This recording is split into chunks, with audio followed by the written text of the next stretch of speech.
So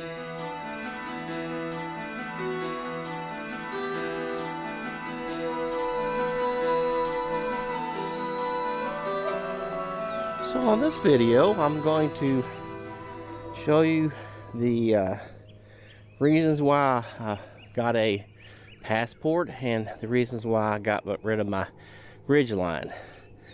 I loved my Ridgeline, I really did. I really hated to give it up, but I'm going to go over the few things that I'm going to miss from that Ridgeline and a few things I'm going to like about this new vehicle. So stay with me and we'll go through some up together.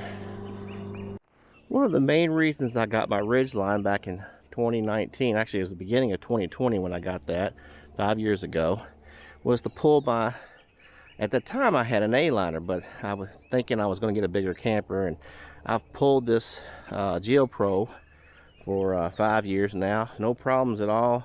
I had one time it overheated the transmission when the transmission fluid needed to be changed, but other than that, as long as I took it easy, had no problem. I've hauled it out as far as Wyoming, and no problem. So the whole idea with this is I didn't want to downsize to something that I couldn't pull this. So this has basically the same engine. It doesn't have the IV Tech, but it has a dual overhead cam V6, but it actually has a little bit more horsepower. It's probably a little heavier vehicle than the I'll have to do the comparisons on that, but than the Ridgeline.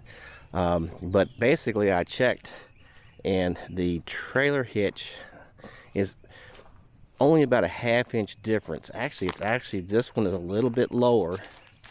I've got the step in there, but I measured it, and it measures, the Ridgeline measured at 16½ inches, and this one's measuring at about 16 inches from, that's the center of the actual shaft that goes in there to the ground. So I don't think I'm going to have to change my distribution hitch at all on that. So that's not an issue with this. One of the things that's a little bit different is it's a little bit shorter. When I put it in my garage, I'm talking about, it's probably about maybe a foot and a half shorter than the Ridgeline, which is good. So that's one good thing about that. As far as the Ridgeline goes, I'm gonna miss that. I mean, the truck is having that outdoor space to put stuff in there. It's really neat. Just be able to throw something in there, not worry about if it's muddy or wet. So that's something I'm gonna miss a little bit. I do miss that trunk. This one has some storage in the back, and I'll show you that here now. But it's not as big as that area. So when you get this open with the seats up, it's not nearly as big, of course, as the truck. It's got the storage area here on the side. Pretty good size spot here. It's got a lot of storage in the sides. And then this center one here, this is just your spare tire for the most part, but I was able to get my hiking stick in there, so I can utilize a little bit of space in here. But you can also take those seats and you can fold them down and get quite a bit of space, but still it's not as much. That's a 5x5 on that Ridgeline bed, so you're not gonna get quite as much. If you want storage that's out of the weather, this is the way to go. I got the rubber mat because I wanted to make sure that if I throw something in here, it doesn't mess with the carpet. So that was one big plus that I wanted on this setup. Okay, as far as what I miss on that Ridgeline, what I'm gonna miss, like I say, is that trunk, of course, and being the fact that it is a truck. But I was getting ready.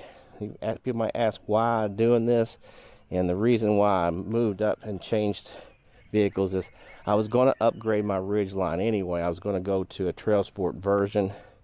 I had a RTL model that didn't have any of the electronic gear on it. It was also approaching 100,000 miles, so I wanted to trade it out while I still could get some money out of it.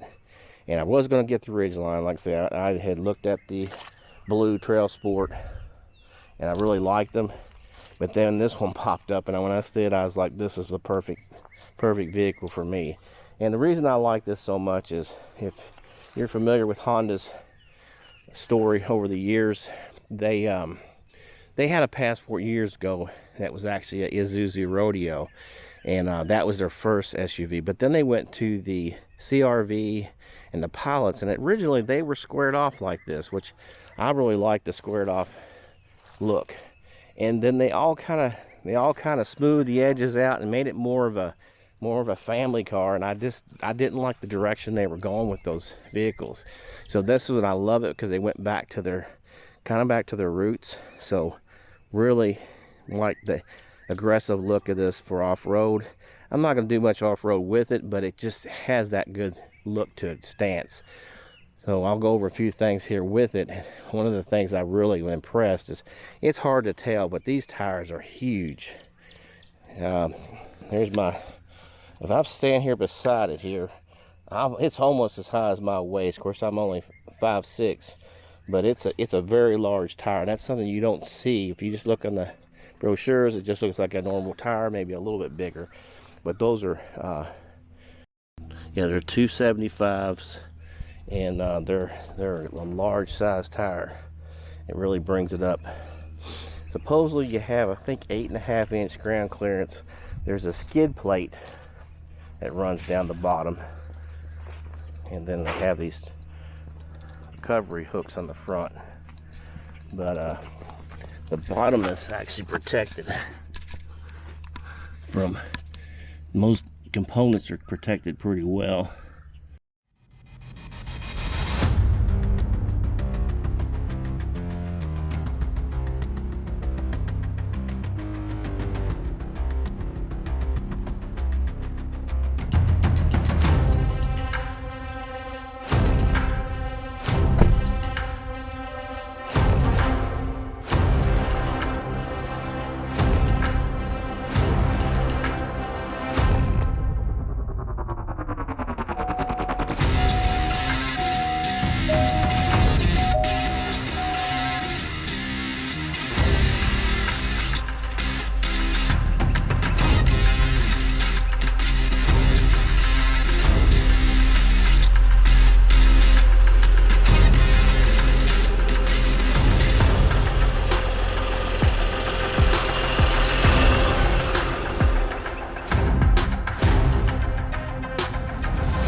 Now, a couple of things that are improved in this particular setup for my towing situation is this actually has a 10-speed transmission and has paddle shifters where I can actually move that paddle shifters if I need to downshift or upshift. And also it has a tow mode. Supposedly the tow mode will actually gear it a little differently, and so we're going to see how well that works, but that definitely will help us with our towing. So we'll get a lot of that hooked up eventually and see how that all works, but I think we're going to be pretty surprised. And like I say, this is in my garage again, and I don't even pull up as far as I did with the Ridgeline. In my Ridgeline, it would come to about right here, and it was also forward more, so it's probably at least a 2 foot shorter. Like I say, I'll try to look at the dimensions and lengths of the two and show you here on the screen. One of the things I'm not going to like is I've got a 10-foot kayak here, and I tried, and it's not even if I put this sideways, fold the seats back and put that front seat all the way forward, I'm not sure it would clear. I think it would still stick out maybe about 3 or 4 inches and the lid wouldn't go down. So it's going to change my thought on that. Of course, I've got a inflatable kayak that I take a lot of times with me, but if I've got that other kayak, I'm going to have to put racks up on the top and set that up with the crossbars and have it up on top. So that's one disadvantage that I have over my truck. My truck, I just flip the bed down, slide that in there, put one tie strap over it and call it a day, which was really nice, especially local trips. But so that's something that's going to change up considerably, but hopefully the compromise is worth it. One of the things I noticed that's really neat on this particular vehicle is that when you're driving down the road and the camera system on here actually picks up the roadside signs and displays them in your instrument cluster. It actually picks up speed limit signs and lets you know when the speed changes from one to another, and like even it'll pick up stop signs as you're going along, so kind of lets you know what's coming up, and it's kind of neat how it displays that on the screen. We just got back from a trip to Florida where we put more than 1,200 miles on the Passport, so we really got a good comparison. And one of the things I did notice is the ride is seems like it's a lot less harsh. When you hit bumps, it seems like it absorbs it better and it doesn't jar as much as the Ridgeline did. I think maybe the wheelbase has something to do with that, but it definitely makes a big difference. And like I say, it seemed like it was a little bit quieter as well on the road. Also, one thing is with the wheelbase as well, it's a lot easier to park, and this thing will turn on a quite impressive, the turning radius on it. But that is one of some of the things I've noticed. The Ridgeline in its current form, like I say, they may update it in the future, but these are some of the things I've noticed with it. But I'm pretty happy with the Passport from what I've seen, with a few disadvantages of not having a truck anymore. But and that's about all I have for this video. Like I say, I just wanted to do some quick comparisons on going from a truck, the Ridgeline, to the Passport. I'm pretty impressed so far what I have, and we'll see you again on another one.